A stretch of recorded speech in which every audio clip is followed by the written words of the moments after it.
Guys, ayan, magawa tayo ng gerger salata. So, ayan. First natin ilagay is yung gerger. So, yung gerger, nililinisan lang ng mabuti.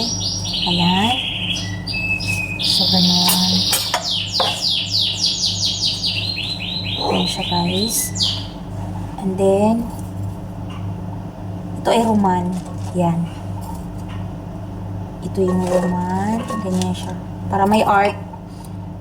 Pero before nyo siya i-serve, dapat naka-mix together with the sauce. Ganyan siya. So, okay na yun siya. Depende sa'yo kung gusto mo mas maraming roman. Ito yung nilaga na ano. Masarap siya, guys. Napaka-healthy niya talaga. Ayan. Tapos, lagyan mo ng corn.